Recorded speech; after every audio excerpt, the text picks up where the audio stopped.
have them take separate. Good evening, everybody. I'd like to call the February meeting of the full board meeting of the Montgomery County Legislature to order. And clerk, I have a roll call. You want to do the salute to the flag? No. Okay. Chair Pep, Present.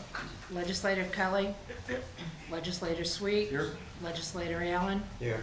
Legislator Headwell Jr., Present. Legislator Wilson, Present. Legislator Majewski, Here. Legislator Kowalczyk, Here. Legislator Pollock. Present. Is Chief Tom Porter here? He's on his way. He's a few minutes out. Okay. I wanted him to. Is there somebody from the nation who would like to lead a salute to the flag? I pledge allegiance to the flag of the United States of America and to the republic for which it stands, one nation, under God, indivisible, with liberty and justice for all. Please remain standing as we remind ourselves of those who have passed since last meeting. Remember, we honor those who have served us, those who are employees or relatives of or employees, or those who have served in local government.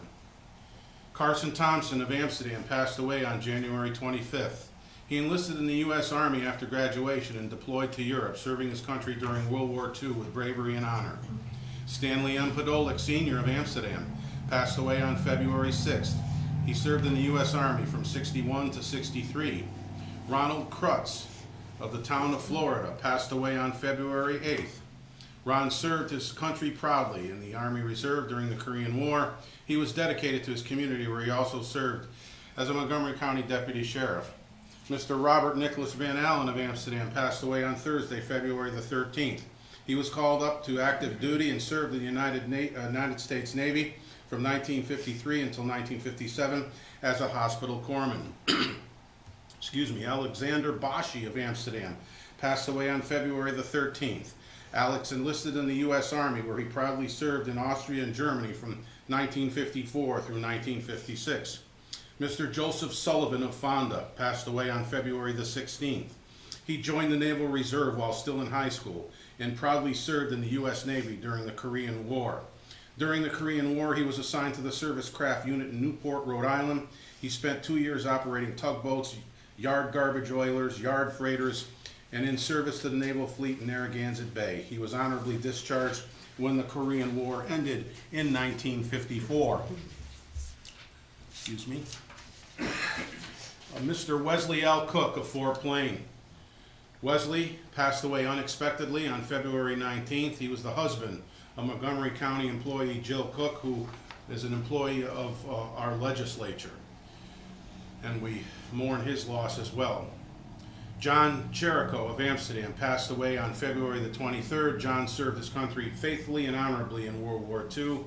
And Joseph P. Perillo of Amsterdam passed away on February 28th. He served in the New York Army National Guard. A moment of silence, please, for these people. Thank you.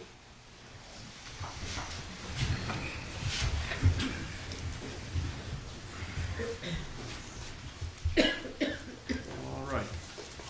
Now we have public comment and presentations. To lead us off, we have Morgan McClary of our own Montgomery County Tourism Department. Morgan, please Hi, everyone. step up. Thanks.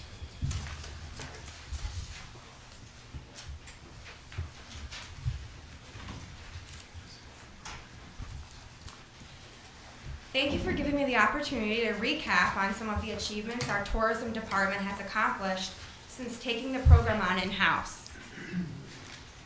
Visit Montgomery County has seen growth and success in promoting itself as a four-season destination. By creating a strategic, locally focused approach, we have been able to maximize impact and increase engagement with our messaging, partnerships, and event planning. Not only have we been able to directly connect with businesses, but we have also attracted visitors and reinvested resources into initiatives that boost tourism and benefit our community as a whole. Since the county has taken over tourism, Both the bed tax and local taxes generated through visitor spending have increased by nearly 20%. More details are available on page 9 of the report on your desks if you'd like to review. In the past year, history, agriculture, and outdoor recreational assets were what we used to drive economic impact and community engagement. This approach has allowed us to be more responsive, intentional, and efficient in how we promote our communities. From digital marketing gains to event successes, our program is making a real impact. Some highlights from the past year. We launched our new tourism website and travel guide. The website's up on the screen, and each of you have a copy of the travel guide on your desk. We launched a new online agricultural map and printed stock card. This ag map highlights farms, markets, and ag tourism destinations, making it easier for visitors to explore the county's rural charm. This initiative fosters support for local farmers while also enhancing ag tourism opportunities. We onboarded the Passport to History program. This program connects visitors to Montgomery County's rich history by linking multiple historic sites via an online portal. It promotes heritage tourism, encouraging exploration and appreciation of the county's unique past, while boosting attendance at these sites. This will be huge coming up this year as we're gearing up for America's 250, which I'll elaborate on a little later. We opened the new Southside Visitor Center. The office was a huge hit, especially during major events such as Amsterdam's Italia Fest and the Cycle of the Erie Canal Bike Tour, which brings more than 600 cyclists into our county each summer. The new space shows the county's commitment to hospitality and improves the in-person visitor experience, which encourages longer stays and repeat visits. The office has positioned the county as an ideal candidate for grant opportunities and other designations. For example, the city of Amsterdam was eligible to become a trail town, which puts our community on the forefront of the state and increases marketing exposure to cyclists. Fun fact, our furthest visitor was from a cyclist from Perth, West Australia, which is more than 11,000 miles away. The Burbine Forest Disc Golf Course continues to attract new visitors to our county. According to UDisc, a popular disc golf app, Burbine had over 425 unique players last year, coming from 21 different states, including California, Colorado, Connecticut, Florida, Texas, Kentucky, and many more. The Blues at Burbine tournament sold out for its 4th year in a row. Most players travel from outside of our county to attend. In 2024, we had attendees from out of state, such as Connecticut, New Jersey, as well as from numerous areas throughout New York State. Also this year, with the gracious assistance of our DPW department, we were able to install a wooden visitor kiosk, pavilions, and benches, which will only add to the visitor experience of this huge recreational asset. Our Kayakathon.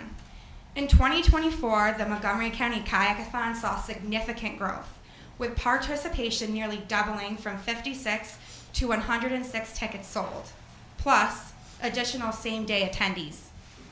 Around 54% of these participants traveled from outside of Montgomery County, averaging at least 40 miles distance to attend. The event not only attracted visitors, but also bolstered local businesses through increased spending. The event's success highlights its potential as a regional tourism driver, and it's expected to increase in 2025 as the state celebrates the Erie Canal Bicentennial. This year, we're excited to be partnering with the city of Amsterdam to host the Bicentennial Bash following our Kayakathon. And I'm also happy to report that we received an Erie Canal National Heritage Corridor grant, which will help support event entertainment. A few more points of just things that we did in the past year. We collaborated with the Canajoharie-Palatine Chamber of Commerce for another successful Elves Day Out. Ugly Sweater 5K participation for this event has tripled since 2022 when the county began assisting. Now, most of the runners are coming from outside of the county to attend. We assisted Fort Plain with the Cycle of the Erie Canal Bike Tour, hosted the Dig at the Dam Pickleball Tournament, Ice Cream Week, summer tourism initiative that boosted small businesses and family-friendly destinations. We held an evening of history and hauntings with Brian Cano, TV personality, at the Old County Courthouse. This sold-out event blended storytelling, history, and the paranormal, also drawing attendees from outside the county. Take a Bite of Montgomery, our restaurant week, boosted businesses for eateries countywide. We supported the Amsterdam Downtown Collaboration Committee with events to stimulate local tourism, tabled at the Fonda Fair to increase visibility, and also sponsored the Amsterdam Mohawks, reinforcing the county's commitment to local sports tourism. Marketing and digital growth. We had nearly 400,000 website views in 2024. This is proving increased interest in our region. We saw high engagement in our digital advertising with nearly 1.2 million people reached through our digital campaigns promoting local attractions. Looking ahead into 2025, there is a lot to be excited about.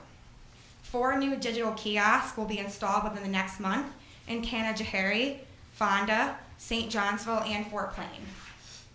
The Erie Canal Bicentennial and America's 250th celebration will bring major tourism opportunities to our county. Montgomery County will kick off our first 250th anniversary event with a Liberty pole raising on May 17th. We're launching the Montgomery County Concert Series this summer. Montgomery County will also soon be added to the Capital Region Beverage Trail. Continued investment in the tourism program is an investment in the future of our county, the future of our economy, local business, and our community. Our staff is committed to sharing even more success in the future. Thank you. Thank you, Morgan. Great job.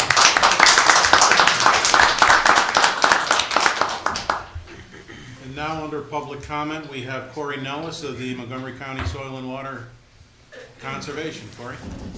Good evening, gentlemen. It's been a couple of years since I stood in front of you.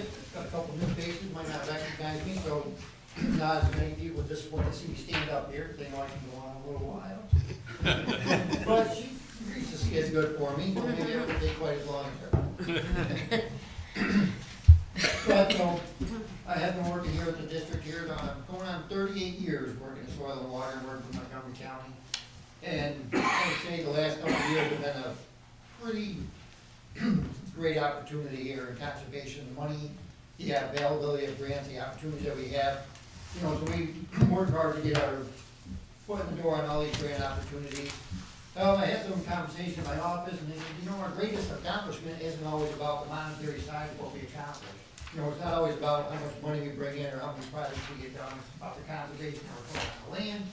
You know, but of course I did give everybody a brief summary of what we did in 2024 and wrote my newsletter there also. You know, so for the state, we applied to every single grant opportunity that was available through the Environmental Protection Fund, and we did receive $2.1 million in state funds this year. And then the federal side was a whole different ballgame. We got a $5.6 million in federal grants. I did get a cease and desist email from NRCS asking us to please stop promoting their programs. They received a bundle of money for the Conservation Stewardship Program, CSP, and they had a quota, and they said their response back to DC was we're not going to be able to meet the quota in New York State. Montgomery County met and exceeded the entire quota for New York State. Northern part of the county, the state got in 13 applications. Over in West and Marcy, they got in 7 applications. We took in 142 in Montgomery County. You know, so I found the opportunity, took advantage of that opportunity, and we had 140 applicants. We ended up with 101 contracts out of those applications. And the thing about that CSP program, it went to what we call non-traditional USDA participants.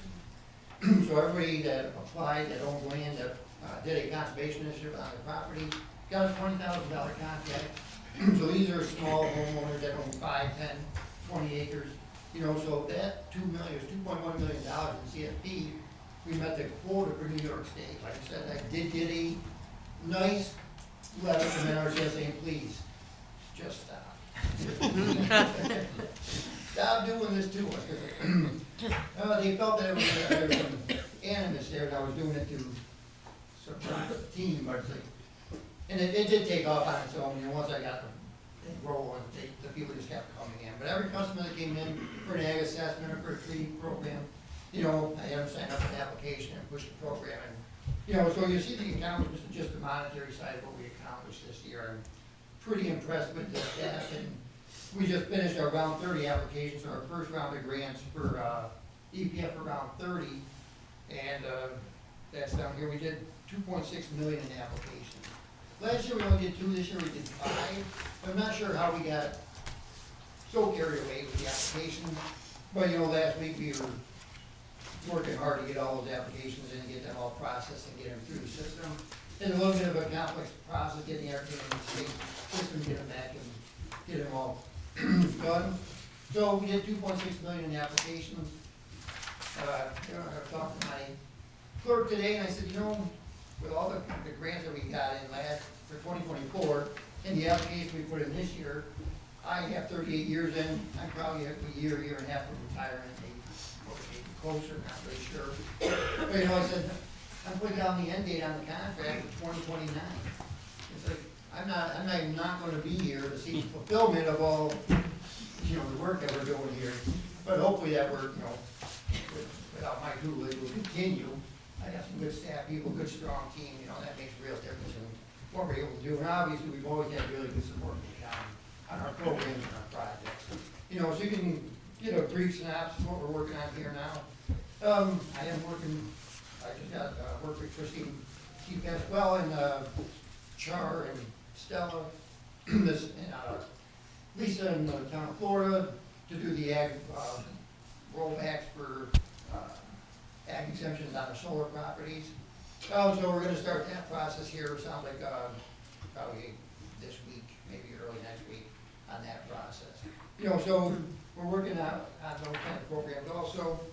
And I just took my second estimate in for a project we got going on in the town of Montgomery, and that's going to exceed the $1.1 million mark. So it's my first $1 million project that we've had in my career here in 38 years. So, you know, and I see these projects going, the money, the monetary side of it is growing exponentially. You know, so it does keep on growing.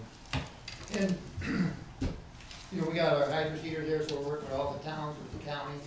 Town of Mohawk did some work with the fire department. We went up there and hydro seeded for them. We did a 5-acre parcel out in the town of Florida. You know, so we try to keep our fingers in everything. We own a couple of hydro no-till drills that we give to the farms for free in Montgomery County. We did over 550 acres of no-till seeding, you know, so which means they don't have to plow it up, they don't have to disc it, they don't have to do all the prep on it. So, you know, the people, and again, those are small, mainly smaller farmers. You know, larger farms already have the equipment, but it gives the smaller guys an opportunity to utilize equipment that they don't have to buy. You know, so it saves a little bit of investment on the farm side of it, and gives them an opportunity to get this done, and get conservation on the land without spending a lot of money. So, any questions? Thank you for all you do, Corey. For the county, thank you. Is there anybody else who would like to make any public comments?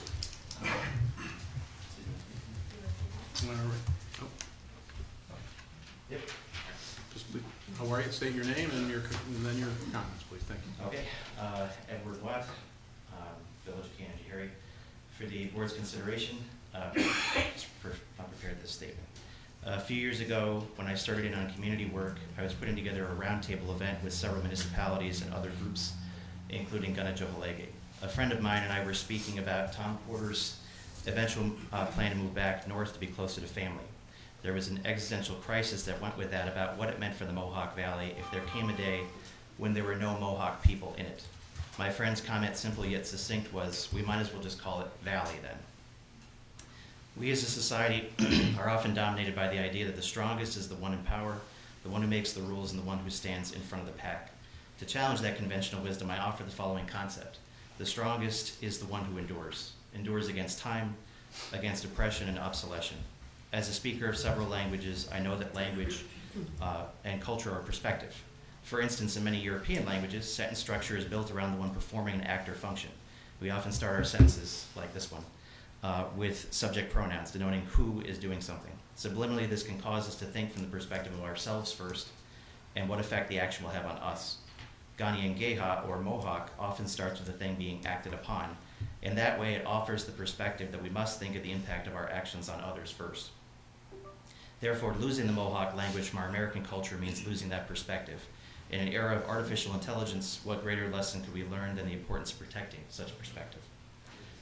In our society, perspective is monetary as well. When Peter Minuit purchased Manhattan Island from the Lenape people in 1626, he set in motion a rewriting of the concept of land ownership in the Western Hemisphere. The idea that what we owned is bequeathed to us, bequeathed from our forebears, replaced the truer concept that it is, in reality, borrowed from our successors. To that end of satisfying the financial requirements, I know the resolution is different, but I did bring with me today $1 paid for 4 quarters from each of the mayors. Just want to put that out there. Present 4 quarters, one from Mayor Post of Palatine Bridge, one from Mayor Dievendorf of Canajoharie, one from Mayor Hannafin of Fort Plain, and one from Mayor Gross of Nelliston. What's more, should the county honor this request, it will be the first time since George Washington ordered the Sullivan-Clinton campaign to expel the Mohawk that an American government gave something back within the core historical homeland of the tribe. Returning to the idea of endurance, I promise it's not much more. What you need to know about Tom Porter is he's a symbol of that endurance. His name, Sego Winyungwas, means the one who wins. Now, I might think of winning as getting the matching numbers for the lottery or having the most votes in an election, but winning is endurance too, survival. What you also need to know about Tom is that he survived the systemic efforts to erase his language and culture, and that he is not the only one. By marriage to his wife Alice, he is also of the Choctaw Nation. The significance there is that a mere 10 years after their forceful removal from their land in the 1830s and their traversing of the Trail of Tears, the Choctaw people, recognizing a kinship and common struggle with the Irish people, sent $170, the equivalent of $7,000 in today's money, to alleviate the starvation of the Irish during the potato famine, a conflict that caused my ancestors to come to America seeking a better life. Today, that friendship is honored with the placement of a monument in County Cork titled Kindred Spirits. Over the years, a number of Irish citizens have come to Ganajohalegge to express their thanks to Tom, Alice, and their family.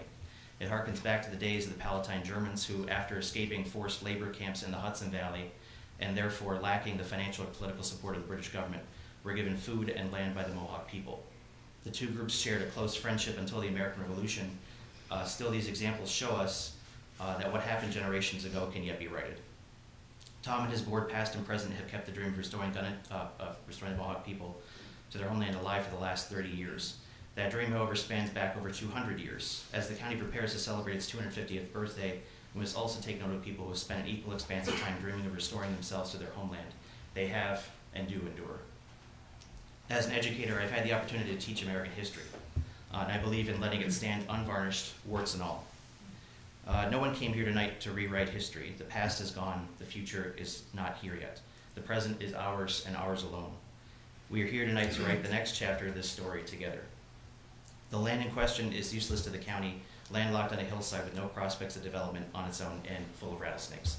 It seems almost absurd to come here to ask for it, yet it represents something greater, a friendship reforged, a people restored, a promise kept. It's not every day we get the opportunity to right a wrong in history, to be the person who chose the right path at a fork in the road when it was presented before them. I can't make the decision much as I'd like. No one can here but the, 8 of you. I said 9. When you do so, I hope you can picture a future in which Mohawk children grow up beside the Mohawk River in the Mohawk Valley speaking Mohawk.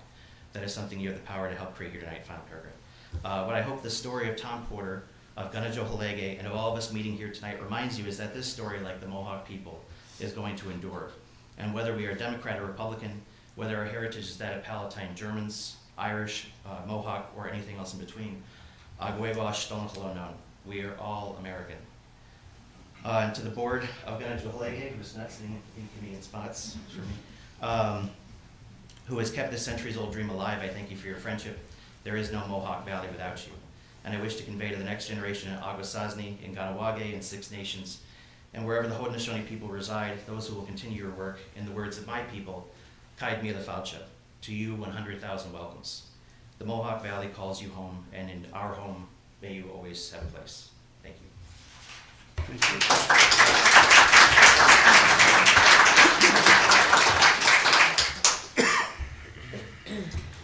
you. All right, I'd like to, I'm sorry. I was on the agenda right after Corey. All right. My apologies. Not a problem. I'm Patrick Clear, Chairman of the Montgomery County's Water Quality Coordinating Committee, with our annual report for 2024. Okay.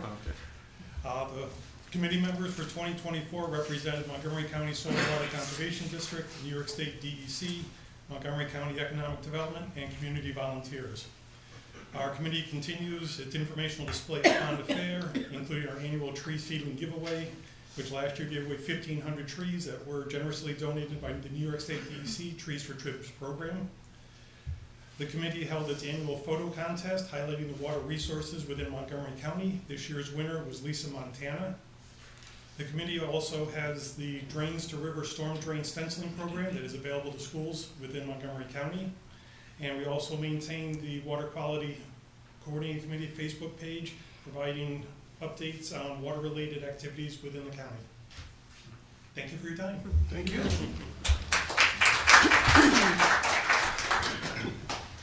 Yes, sir.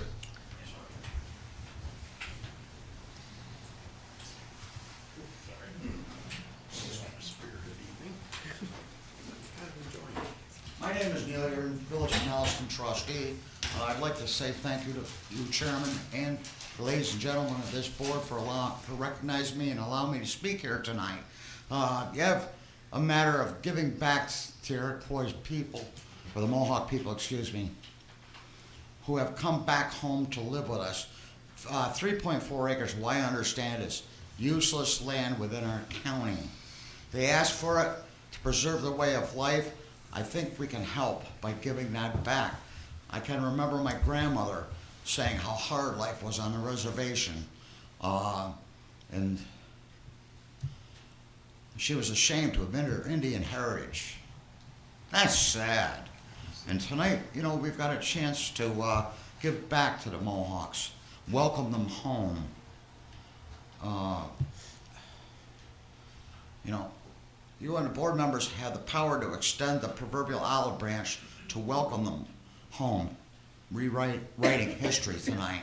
I urge you to vote for it and give it back for the symbolic $1. Thank you, sir. Ladies and gentlemen, thank you. Thank you, sir.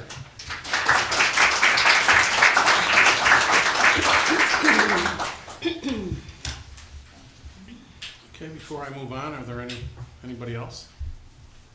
Great. Thank you so much, everybody, for your comments. They mean a lot to us. Thank you. Clerk, do we have a communication?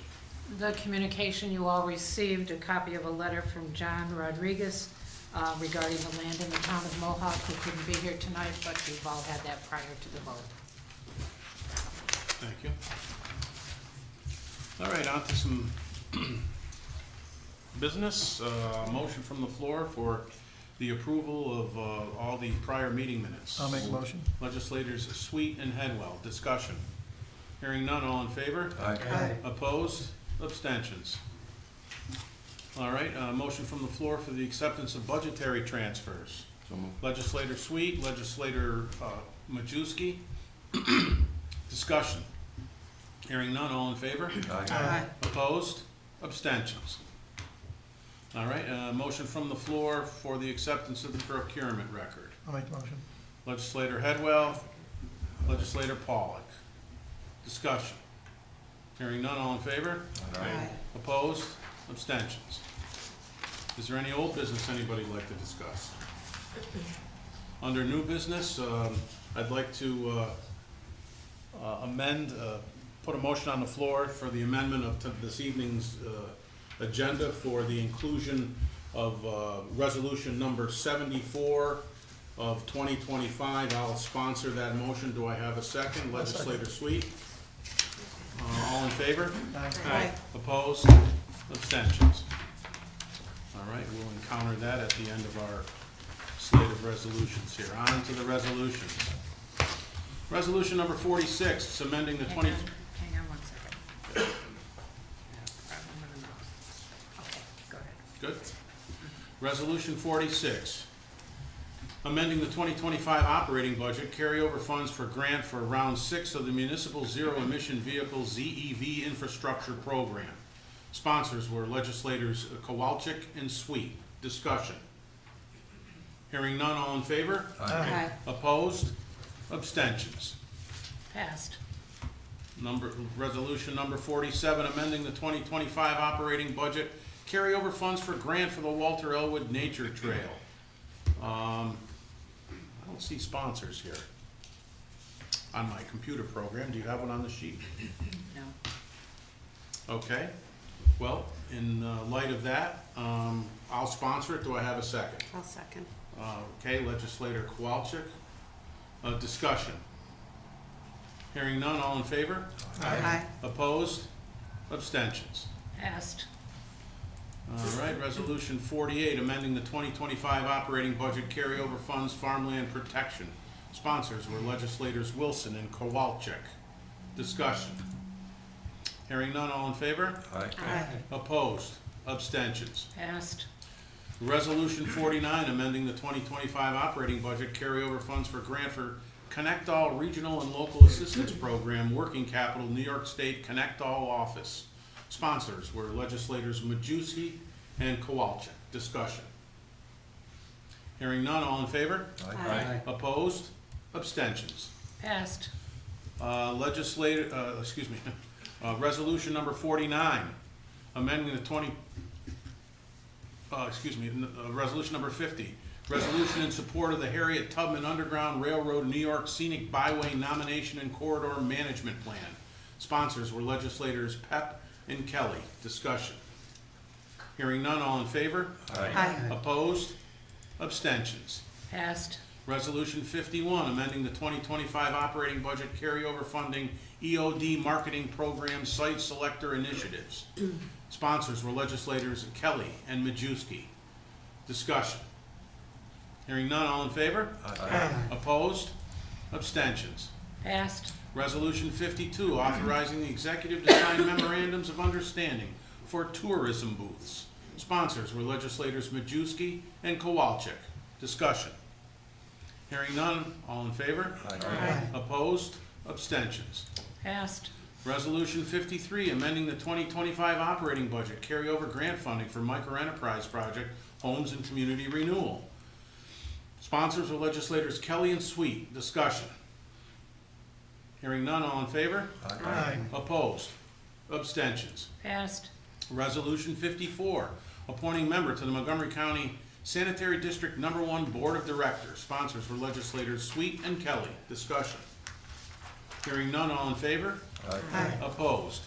Abstentions. Passed. Resolution 55, authorizing county executive to sign intermunicipal agreement for leachate disposal with the city of Amsterdam. Sponsors were legislators Kelly and Pep. Discussion. Hearing none, all in favor? Aye. Opposed? Abstentions. I'm doing an abstention. Thank you, legislator Pollock. Passed. All right. Resolution number 56, amending the 2025 operating budget. The sponsors were legislators Sweet and Allen. Discussion. Legislator Headwell. I would like to offer an amendment to this resolution, and the amendment would be that we go back to the data process, or the data department and the DPW department, and have them find $17,500 in their budgets to cover this, so that we're not paying out of fund balance. It's too early in the beginning of the year to be taking money out of the fund balance when they have money in their budgets. We did this with Nicole's resolution, and I think since when Dan came and talked to us, he said that it was originally in two different budgets. Yes. It was in both of them. I think that both of them should Pony up. and find the money, and then down the road, October, November, December, if they're a little short, then we do it there. But to open the piggy bank now, I just think it's. Okay.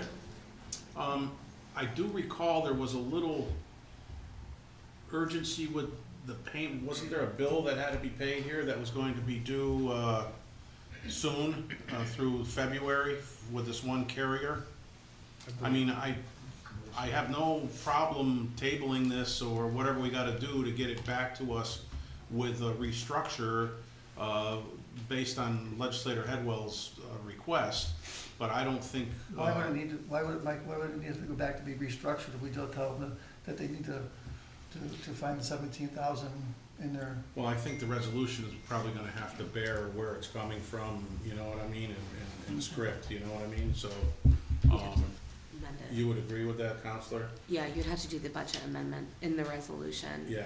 I do know the county executive did reach out to both departments and asked if there was additional money, and was told that there was not room, but it's worth, I mean, you certainly could ask There's again. absolutely no, I mean, we're talking February, they have no money in their budget in February, what are they gonna do from now to December? I mean, there's obviously money in their budget, we don't know if it means they're gonna come back to us in November to replace wherever they took it from, but, you know, that could, as long as we understand that could happen. Take 17,500 from fuel, Yeah, you know, I mean, for now, I mean, they had no problems coming back and getting money from us before, but Do you wanna do a motion to table? do a motion table. all right, and that's sponsored by Legislator Headwell, do we have a second on that? I'll second it. All in favor? Aye. Opposed? Aye. Abstention? All right.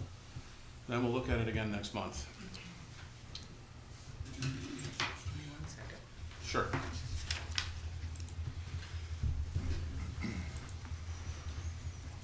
Passed. All right. All right, so the table passed. Okay. Resolution number 57, amending the 2025 operating budget with forfeiture money. Sponsors were legislators Kelly and Allen. Discussion. Hearing none, all in favor? Aye. Opposed? Abstentions? Passed. Resolution 58, amending the 2025 operating budget with carryover forfeiture money. Sponsors were legislators Kelly and Headwell Jr. Discussion. Hearing none, all in favor? Aye. Opposed? Abstentions? Passed. Resolution 59, authorizing county executive to sign contract for distribution of opioid settlement funds to Oppenheim Ephrata St. Johnsville Central School District. Sponsors, were legislators Pollock and Kelly. Discussion. Hearing none, all in favor? Aye. Opposed? Abstentions? Passed. Resolution 60, amending the 2025 operating budget, carryover grant funds from 2024 through 2025 rabies grant funds. Sponsors were legislators Wilson and Kelly. Discussion. Hearing none, all in favor? Aye. Opposed? Abstention? Passed. Resolution 61, authorizing Montgomery County Health Department to enter into a memorandum of understanding with the Montgomery County Sheriff's Department. Sponsors were legislators Pollock and Peck. Discussion. Hearing none, all in favor? Aye. Opposed? Abstentions? Passed. Resolution 62, amending the 2025 operating budget. Sponsors were legislators Majewski and Wilson. Discussion. Hearing none, all in favor? Aye. Opposed? Abstentions? Passed. Resolution 63, accepting additional American Rescue Plan Act funding from Social Services. Sponsors were legislators Pep and Majewski. Discussion. Hearing none, all in favor? Aye. Opposed? Abstentions? Passed. Resolution 64, authorizing county executive to sign a contract with Steuben County Department of Social Services 2025. Sponsors were legislators Kelly and Majewski. Discussion. Hearing none, all in favor? Aye. Opposed? Abstentions? Passed. Resolution 65, authorizing the county executive to sign a contract with Together for Youth for non-secure detention services. Sponsors were legislators Pollock and Kelly. Discussion. Hearing none, all in favor? Aye. Opposed? Abstentions? Passed. All right. There's resolution number 66, accepting the shelter arrears eviction forestallment program allocation. Sponsors were legislators Wilson and Majewski. Discussion. Hearing none, all in favor? Aye. Opposed? Abstentions? Passed.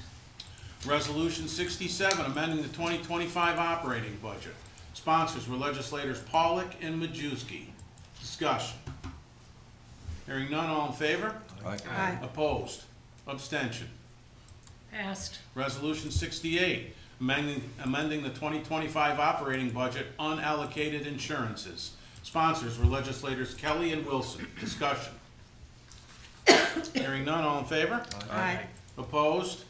Abstentions? Passed. Resolution 68, amending the 2025 That's 69. 69, resolution authorizing the advertising for bids for the FMCC Student Union Electrical Distribution, Fire Alarm, and Water Infiltration project. Sponsors were legislators Sweet and Pep. Discussion. Hearing none, all in favor? Aye. Opposed? Abstentions? Passed. Resolution number 70, authorizing the sale of real property acquired by tax foreclosure in the town of Glen. Sponsors were legislators Kowalczyk and Wilson. Discussion. Hearing none, all in favor? Aye. Opposed? Abstentions? Passed.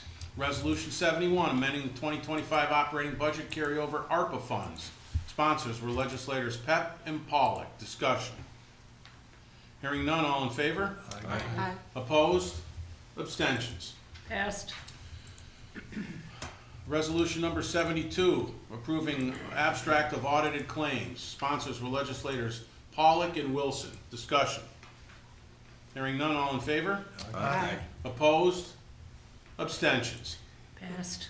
Resolution 73, adopting introductory local law, or Law B, Local Law 2 of 2025, a local law authorizing conveyance of property to Kenneth's, please? Kanajakaolehi. Sponsors were legislators Pollock and Kowalczyk. Discussion. Hearing none, all in favor? Aye. Opposed? Abstentions? Passed. And our add-on resolution, number 74 of 2025. Resolution rescinding Resolution 175 of 2003. I will sponsor that. I'll second it. Okay, legislator Hedwell? There was kind of a tie there, I didn't know. Discussion. I think leading this discussion best to start off with the sheriff, because the add-on nature of this resolution is a byproduct of a project that he has that is about to pop based on a grant we received last year and approved. Sheriff, if you would please start us off with our discussion. Yes, sir. First of all, I apologize for the add-on. I know that's not the normal course of business. But today we had a conference call regarding our bid for the EMS home and garage, which is a result of the $1.575 million grant that we received from Congresswoman Stefanik. And part of that project has equipment and the home and garage structure. The equipment has been spent. That part of the project was about $600,000 for ambulances, equipped ambulances, and fly cars, and now we're into the construction phase, so we want to go out to bid.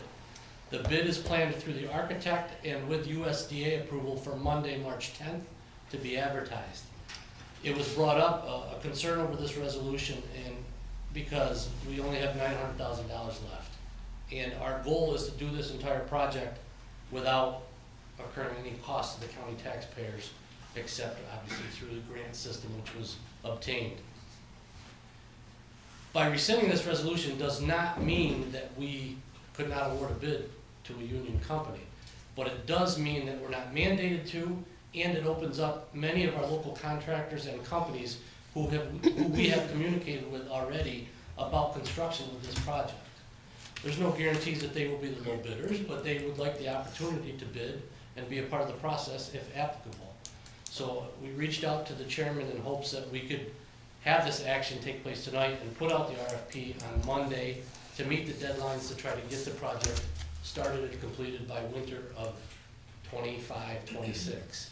And you know, I know it's a difficult decision. It's an important decision, and we certainly support unions, and we support companies that deal with unions, but we also support our local contractors that are trying to make a living for themselves. You know, when it comes to construction of the attached garage to the home, it likely could be a contractor or a family business with 1 or 2 employees. And the construction of the house, certainly an option, is an in-county business that we expect to be one of the bidders. We'll see where the bids come out when we do. So that's why we brought this forward tonight. And I know some of us are familiar with this local law. You were all given a little copy of it this evening before the meeting that you have here.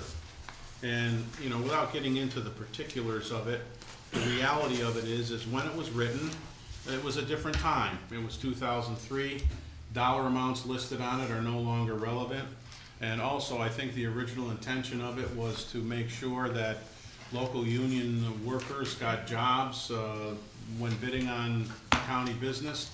But the reality of it is, in practice, as the sheriff has indicated, from time to time, it has caused us to rely on a more expensive bid and perhaps nosing out a local contractor simultaneously in keeping with the spirit of one of the sentences in this law. So I think what it's going to require is for us to take a look at our procurement record and perhaps, you know, offer a new law of this nature that's more appropriate for this time. But in order for us to move on the sheriff's piece of business, we have to eliminate the law as it exists and then reconstruct it, if need be. So, with that, is there any further discussion? Hearing none, all in favor? Aye. Opposed? Abstentions? Passed. All right, thank you very much. Sheriff, thank you very much. Good luck with your project. Thank you. And thank you for all that you do for the county and our citizens. All right, is there any other business anyone would like to bring before the legislature? Hearing none, motion to adjourn. Legislators Sweet and Kowalczyk. The meeting is adjourned at 6:47 p.m. Thank you.